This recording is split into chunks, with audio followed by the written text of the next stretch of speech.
Good evening, and welcome to another episode of The League of Biblical Enthusiasts.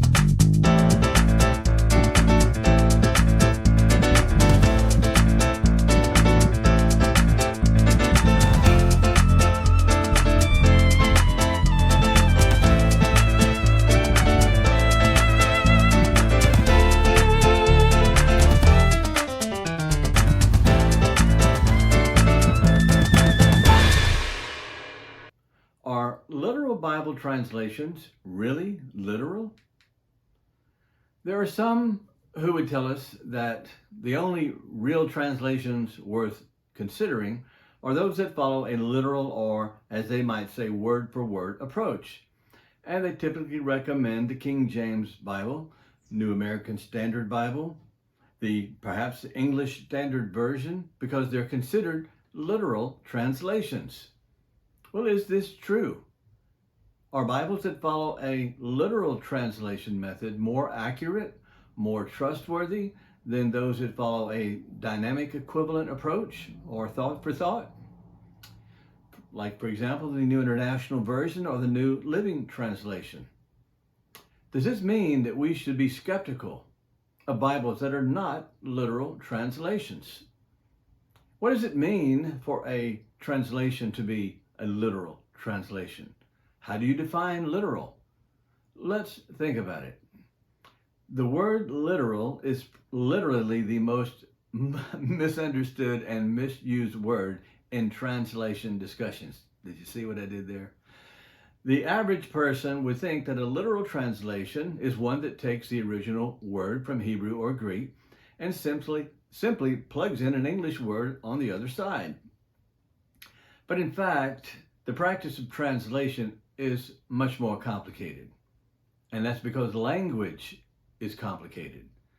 A consistently word-for-word translation is frankly not possible. And here's why. A single word in the source language can have multiple meanings in the target language. Because in general, words have a semantic range and not just a single meaning to be applied in every instance. This range of meaning is influenced by context, idiom, syntax, metaphor, and even literary devices like irony. This is true in English as well. For example, take a simple word like the English word right, R-I-G-H-T. It can mean correct, as in, you play the piano, right? Correct, I play the piano. It can also mean a direction as opposed to left. Take the next right and you'll find your store. Or it can mean kind of a state established norm, such as you have the right to remain silent.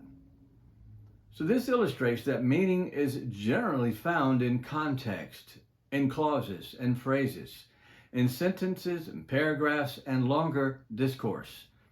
The context sheds light on how to translate a word or phrase. Here's an example in Greek. The Greek word angelos usually is translated angel, as in a spiritual being. In Matthew chapter 2, verse 19, we read, after Herod died, an angel of the Lord appeared to Joseph in a dream. But angelos can also mean messenger, as in a human messenger, like John the Baptist is referred to in Matthew 11, verse 10. Jesus quotes Malachi and says, look, I'm sending my messenger, angelos, ahead of you, and he will prepare your way before you. The sense of human messengers is also used in Luke 9:52. As Jesus traveled to Jerusalem, he sent messengers ahead of him to prepare for his arrival. These messengers were humans, not spiritual or celestial beings. So how do you determine which way to translate a Greek word that has two different meanings? Answer, context. Let's look at another example in Hebrew. The Hebrew word basar and the Greek word sarx both have a primary meaning of flesh. but they have a semantic range that includes translations such as mankind, living creatures, human being, desire, and earthly, all from a single Hebrew or Greek word. Let's put one of the translations that is most praised for its literal rendering to the test. That would be the New American Standard Bible. According to its website, the NASB boasts of its literal translation philosophy. And I quote, "The NASB does not attempt to interpret Scripture through translation. Instead, the NASB adheres to the principles of a formal equivalence translation. This is the most exacting and demanding method of translation, striving for the most readable word-for-word translation that is both accurate and clear." Well, just how consistent is the New American Standard Bible in translating literally and in translating word for word? So here are a few examples. In Genesis chapter 4, verse 1, the Hebrew says literally that Adam knew his wife Eve. The NASB translates, shall I say, interprets the phrase with a dynamic equivalent rendering. And it says, "Now the man had relations with his wife Eve." Dave Brunn, a biblical translator to tribes in Papua New Guinea, has wrestled for years on how best to deliver the Bible in other languages. And his book, One Bible, Many Versions, illustrates just how difficult it is even for a literal translation to be consistently literal. And I highly recommend this book to you. It'll be linked in the description. Here are some charts that he developed that demonstrates this. Here is one of many passages where the Hebrew word for flesh, basar, is not translated literally or word for word. So in Psalm 65:2, Isaiah 66:23, Jeremiah 12:12, Daniel 4:12, Joel 2:28, the word literally in Hebrew is flesh. But the New American Standard Bible has at least 4 different renderings for that one word: men, mankind, anyone, living creatures. While the English Standard Version, also on the literal spectrum, translates it consistently flesh. In fact, there are many passages where thought-for-thought translations are more literal than their formal equivalent or their word-for-word counterparts. In Genesis 16, verse 6, the original Hebrew says, "Your maid is in your hand." The NIV translates fairly literally, "Your slave is in your hands." But the English Standard Version and the New American Standard Bible, both literal translations, give us a dynamic equivalent reading: "Your servant is in your power," or "Your maid is in your power." Again, in Lamentations 2, verse 3, where the NIV is more literal than the English Standard Version or New American Standard Version. In the original Hebrew, the phrase "every horn of Israel" is found. In the NIV, a dynamic equivalent translation, thought for thought, translates this very literally: "every horn of Israel." On the other hand, the ESV and the NASB both give us a dynamic equivalent rendering: "all the might of Israel," "all the strength of Israel." One more, Psalm 44:14, where the NIV and the New Living Translation translate more literally than the English Standard Version and the New American Standard Bible. In the original Hebrew, the phrase is "shaking of the head."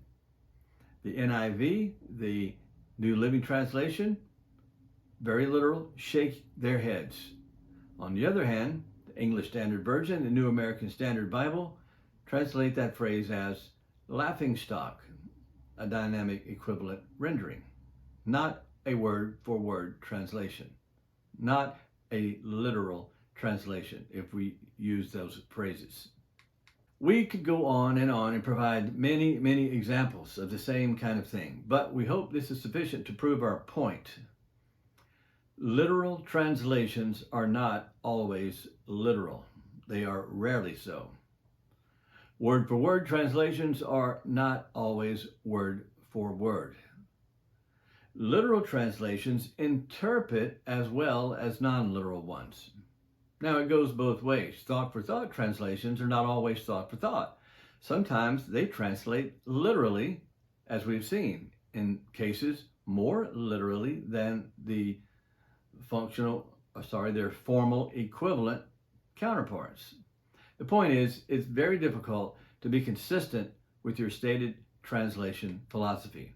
After all, the Bible is a big book, and even the best translation committees and the best translators struggle to get it right every time, everywhere. Hence the need for revisions. Let's give them a little slack. As I've stated before, your best practice is to study the Bible with several translations before you, both literal and thought for thought. For example, pair your New American Standard Bible with the New Living Translation, and you'll see those differences that should drive you into a deeper study and research. This is a very good thing. You come to your own conclusions and are not dependent on a single version. We'll call it quits here. And in the description, I've linked to several excellent resources in the description that will be of assistance in sorting these issues out. I hope this has been helpful for you, and if it is, please like, subscribe, and share. And thank you for listening to this shorter episode from the League of Biblical Enthusiasts, and we'll see you next week.